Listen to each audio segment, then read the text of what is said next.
This morning on Parenting Today, television's influence on your young children. The average preschool-age kid watches more than 90 minutes of television a day. And according to a new study, it's not only how much, but also what they're watching that can really have an impact on their attention spans. Dr. Roshini Raj is a Today contributor and medical editor for Health Magazine. And Robyn Silverman is a child development specialist. Ladies, good morning to both of you. Good morning. Before we turn to you, Robyn, with some good tips for parents, Dr. Raj, this study was in the journal Pediatrics, and it basically said fast-paced programming can really affect what's called executive function in preschoolers. Right. Translate for us.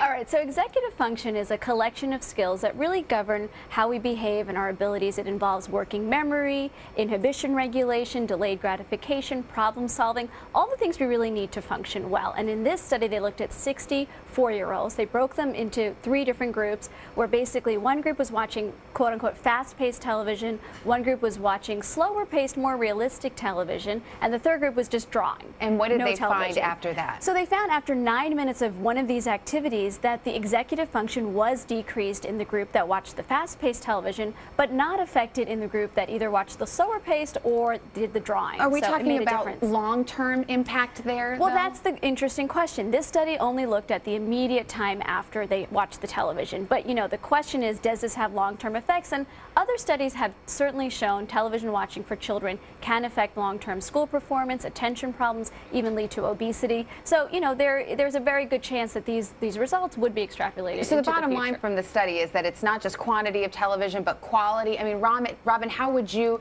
define fast-paced television? Well, in the study, it talks about how often a scene is changed completely. So they're in the kitchen, they're in the bedroom, they're in the swimming pool. How often does that happen? Fast-paced might be 5 to 6 times per minute. And in fact, the study used, for an example of fast-paced television, SpongeBob SquarePants. Exactly. And a slower pace might happen every two times per minute, which might be like Sesame Street, Mr. Rogers. I should read a statement from Nickelodeon, which puts on SpongeBob SquarePants, and it says, having 60 non-diverse kids who are not part of the show's targeted demo watch 9 minutes of programming is questionable methodology. It could not possibly provide the basis for any valid findings that parents could trust. I mean, Robyn, you know, whether you quibble with the study or not, as advice to parents, how much television should little ones, toddlers, be watching?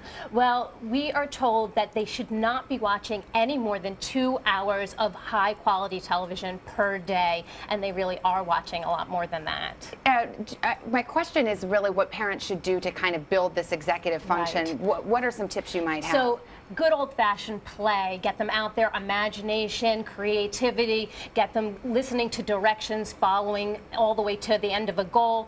They can also get into martial arts, yoga, great activities like that, and then mindful activities. But Dr. Raj, just to be devil's advocate here for a moment, I mean, you might argue our world is a lot more quicker paced than it used to be, so maybe these cartoons, these programs just reflect that. So I hear this argument all the time because, you know, adults are texting, they're on the computer, and they're on the phone all at the same time, and they think that makes them very efficient. Well, studies have shown they're not. Actually, when you focus on one task at a time, you're much more efficient in what you do. So we're not preparing our kids for any good behaviors if we let them do this. And we just have a few seconds. Robyn, quick tips if you want to wean your child off of too much television. Get the TV out of the room, limit the number of hours, and be a great role model. If you want them to watch less TV, you need to watch less TV as well. And you say make a schedule, so what, almost as a reward system? Exactly, like make it more of a privilege. So when are they watching TV? Is it in the morning? Is it in the afternoon? And also, what shows are they watching? All right, Dr. Roshini Raj, Robyn Silverman, thank you so much. And just ahead,